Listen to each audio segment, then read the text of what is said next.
Final Fantasy VIII is a game that I've always wanted to play since I met Leon in Traverse Town on my PS2 as a child.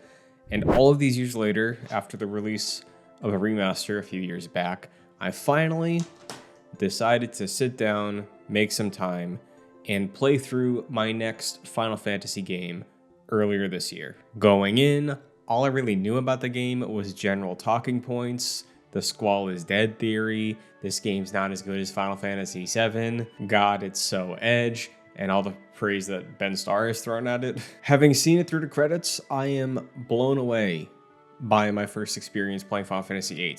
Not only for how much its reputation betrays what's actually going on here, but also because this game takes advantage of being a video game and uses its mechanics in a way that I think is brilliant and has gone unaddressed, at least in comparison to what people do talk about when it comes to Final Fantasy VIII. But considering a lot of people genuinely believe the Squall is dead theory, I'm not surprised that the secret brilliance of Final Fantasy VIII has gone over so many people's heads for roughly 30 years. So to start, we need to lay a foundation of what Final Fantasy VIII is actually talking about. Final Fantasy VIII, in almost every single way, had almost no chance of standing as a triumph, really, after the release of Final Fantasy VII.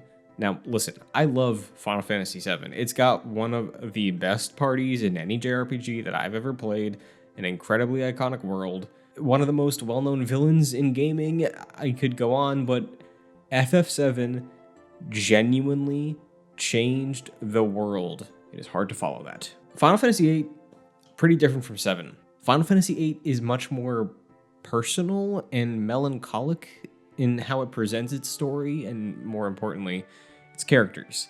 I'm a fan of that. The plot of 8 is much more streamlined than 7. It's kind of all gas a lot of the time too, in terms of just like how we're getting around the map. I was very surprised at how quickly we go from town to town to town. There's no rich, complex villain with their justifiable view of how the world wronged them like Sephiroth.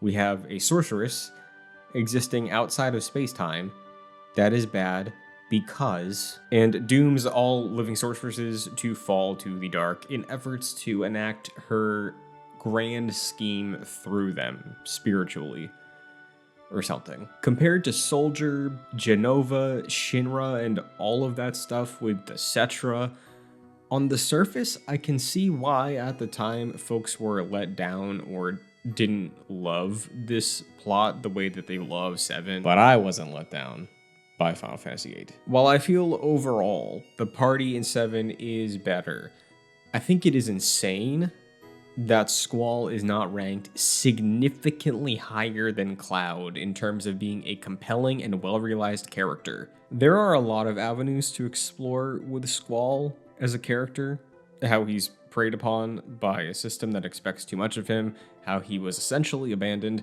or even exploring the relationship he develops with Rinoa. The one that stood out to me the most, and is connected specifically to what we're building towards in this video, is how Seifer is an extension of Squall, and in the lens of 2025, the game is a warning about how easy it is to capitalize on young men who feel lost and direct them down a path of ignorance, hatred, and essentially radicalize them into fueling overall oppressive systems. Squall shows a lot of vulnerability, from a lack of confidence to a lack of family or any real support system, that in the real world often leads to young men following those who have all the answers and influence into coercing them into a dangerous state of mind. To lay out a bit of an analogy of this lens I'm talking about, Seifer, in modern equivalents, has a podcast where he has some problematic views about things he doesn't understand. Squall looks up to him because he's supposed to be viewed as strong, a hero, what Squall is supposed to be, and is like, hey, everything this guy says on that podcast, pretty funny. In so many ways, Squall should just follow in Seifer's footsteps, and as a Final Fantasy protagonist, I find that fascinating. especially following up Cloud. Squall in the early hours is apathetic, skilled, but with no real interests in what he's good at. In my notes, I wrote down, the military school / Squall thinking relying on others as a weakness and orders are orders is funny for a protagonist because all of those qualities should make for an antagonist in most cases.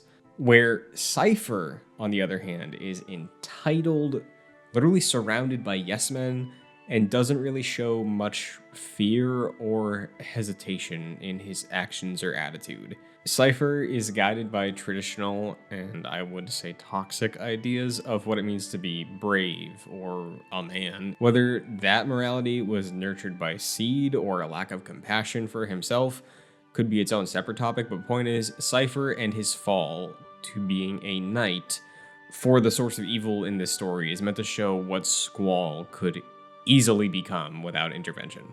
The game literally starts with Seifer leaving a mark on Squall's face, front and center, and its first big set piece sees Squall following the orders and example of Seifer in their graduation evaluation mission, whatever it was. And like Zell is standing there being like, you're really gonna follow Seifer suddenly? Like what? Speaking of Zell though, due to his party of what's eventually revealed to be siblings and butting heads with Renoa while falling for her, Squall is challenged as a character in a way Seifer never was by Raijin and Fujin. What allows Squall to function as a protagonist instead of this dastardly villain is he's clearly conflicted by how he's supposed to view the world and what he wants to do. We see Squall languishing over duty and destiny, all the anxieties surrounding what he feels he's supposed to be based on those he looks up to.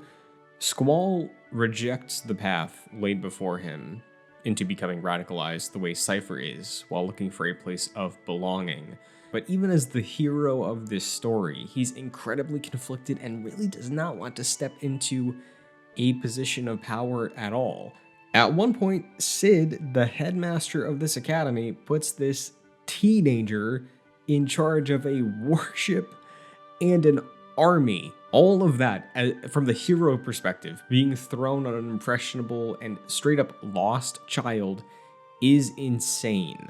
Over the course of his own journey of discovery that is full of a lot of roadblocks and a lot of issues, but being lifted up by his support system of party members, Squall is able to avoid the pitfalls that so often lead impressionable young men down a dark road.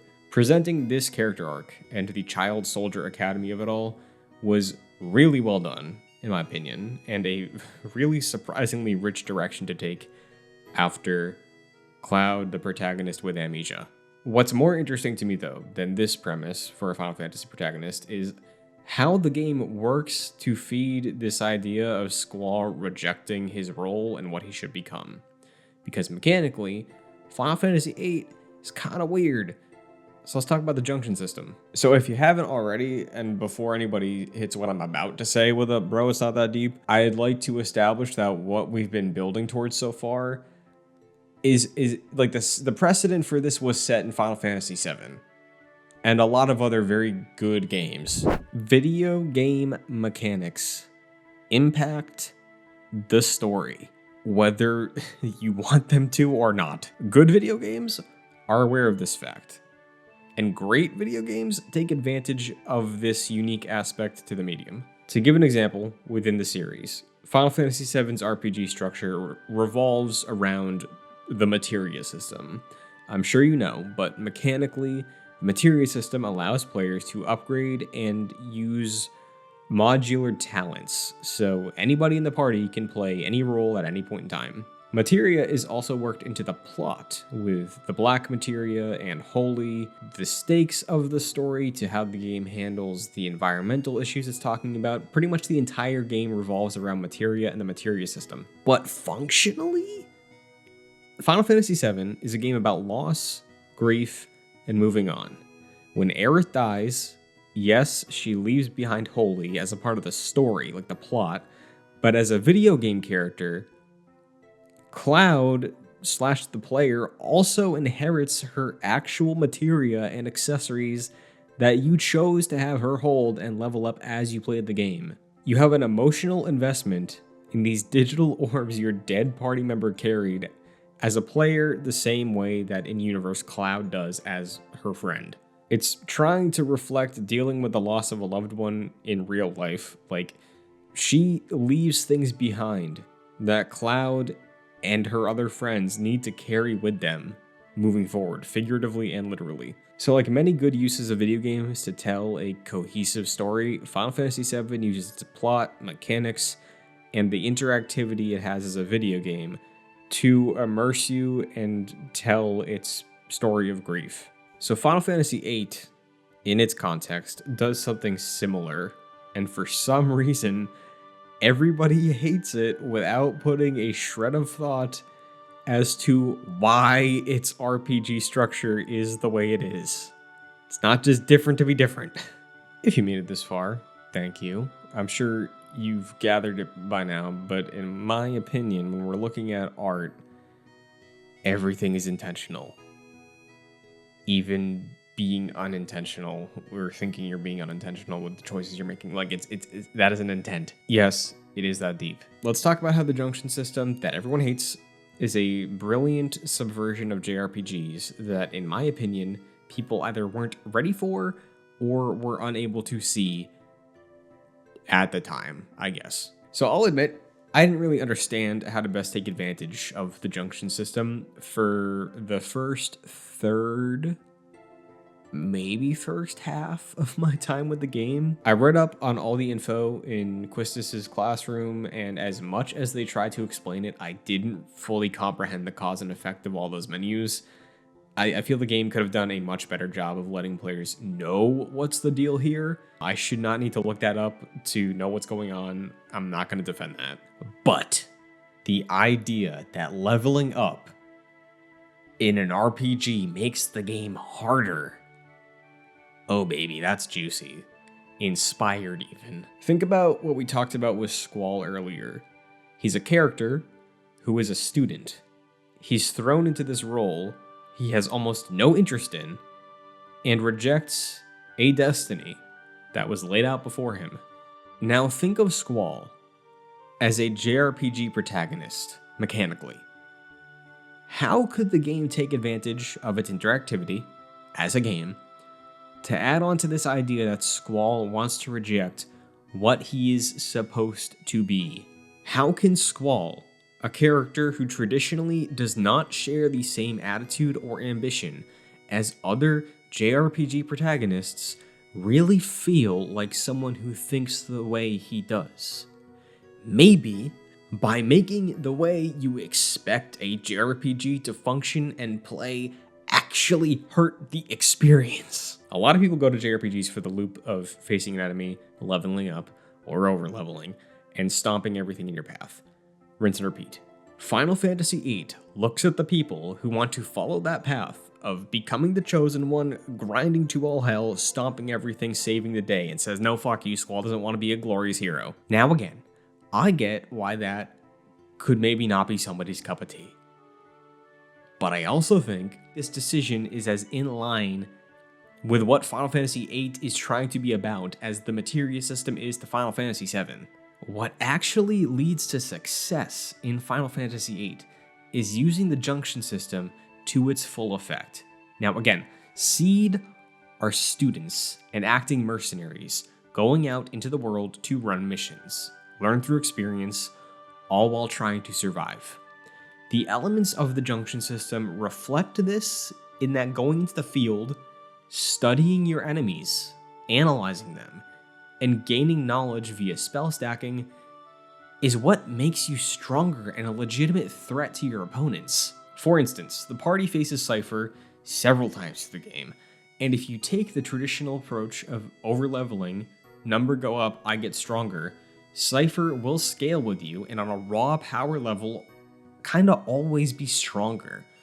The way to beat him is to study, learn, and outthink your opponent. Seifer doesn't read.